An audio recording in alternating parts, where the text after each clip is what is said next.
मेरे साथ गाजियाबाद के जिला कृषि रक्षा अधिकारी विकास कुमार हैं।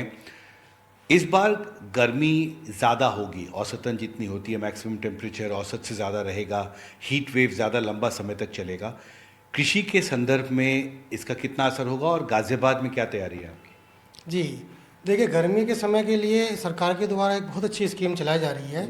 मई जून के महीने में जब सबसे ज़्यादा हमारी फसलों को पानी की आवश्यकता पड़ती है और उस समय बिजली भी यदि नहीं होती, तो उसके लिए सोलर पंप बड़ा अच्छा एक हमारे पास माध्यम है। इसके लिए कुसुम करके एक योजना है, जिसमें किसानों को एक सोलर पंप दिया जाता है, जिसमें 40 से लेकर 60% तक अनुदान है, जिसमें 3 एचपी के एसी, डीसी, 5 एचपी, 7.5 एचपी और 10 एचपी के सोलर पंप दिए जाते हैं।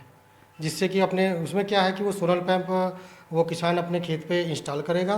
कंपनी जो हमारे यहाँ पे अलॉटेड रहेगी, वो कंपनी उसको वहीं पे किसान पे जाके उसको शटल करेगी, और जितनी तेज़ धूप होगी उतनी ही तेज़ उसका पानी चलेगा।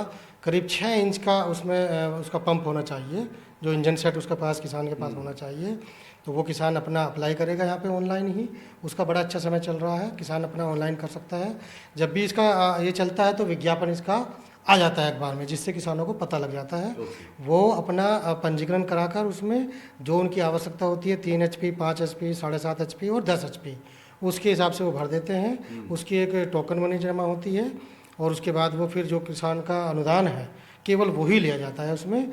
फिर जब वो जमा हो जाता है उसके बाद अलॉटेड कंपनी उस किसान के खेत पे जाकर वो इंस्टॉल कर देती है। बड़ी अच्छी व्यवस्था ये इरिगेशन की है कुसुम योजना के तहत। जी, एक और विशेष अभियान आपने शुरू किया है कि इस खरीफ सीजन से पहले कि किसानों को उत्साहित किया जाए कि वो दाल का उत्पादन ज़्यादा करें। इसके लिए क्या पहल किया जाए? देखिए, गवर्नमेंट का अब उद्देश्य ये है कि हमारे यहाँ जो गेहूँ और धान ये पैटर्न फॉलो होता है, इस पैटर्न में कमी लाया जाए, और गेहूँ और धान के अलावा और गन्ने के अलावा कुछ अन्य फसलों में, जिसमें से मुख्यतः हमारे यहाँ दालों का हमें आयात ना करना पड़े, इसके लिए किसानों को आत्मनिर्भर बनाना बहुत ज़रूरी है। जिसके लिए गवर्नमेंट ने पहल करते हुए हमारे यहाँ पर 4-4 किलो की एक मिनी किट उड़द और मूंग की कृषि विभाग गाजियाबाद के द्वारा उपलब्ध कराई जा रही है, जिसका आजकल भी वितरण हो रहा है।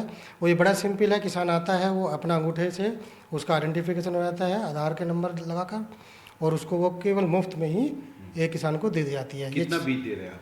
ये एक 4 किलो की किट है, मिनी किट कहते हैं उसे। एक किट 4 किलो की मूंग की है और 4 किलो की ही उर्द की है। एक किसान को वो दोनों ले सकता है यदि उसके पास उतनी ज़मीन है तो। ये 1 एकड़ के लिए है, 1 एकड़ के लिए 4 किलो। जी, एक आखिरी सवाल जिसकी हम आपसे चर्चा कर रहे थे कि गर्मी के सीज़न में जानवरों पर भी असर पड़ता है कृषि क्षेत्र में, और ऑफ कोर्स एनिमल हस्बेंड्री तो कृषि क्षेत्र से जुड़ा मसला है। जानवरों को पीने की पानी की उपलब्धता जितनी ज़रूरत है उतना बना रहे, इसके लिए क्या पहल होनी चाहिए आपको लगता है? और दूसरा ये कि क्या इसका दूध के उत्पादन पे भी असर पड़ता है क्या? जी जी बिल्कुल। देखिए, जानवर जैसा मैंने अभी डिस्कस भी किया था, या तो किसान के अपने प्राइवेट की अपने होते हैं जानवर, या हमारे यहाँ पे बहुत सारी गौशालाएँ भी हैं। तो गौशालाओं में ट्यूबवेल के माध्यम पे हर एक जगह ट्यूबवेल लगी हुई है, उसका पंप सेट है, उससे पानी की पूरा उपलब्धता कर देते हैं। घरों पर जाहिर सी बात है, जिस तरह हम लोगों को जो है प्यास ज़्यादा लगती है, जानवर भी अधिक पानी पीता है। तो उसको यदि 20 लीटर की रिक्वायरमेंट है तो वो 25-30 लीटर पानी पिएगा। और हाँ, पानी ये कहा जाता है कि दूध जो है इन दिनों पतला हो जाता है बनस्पति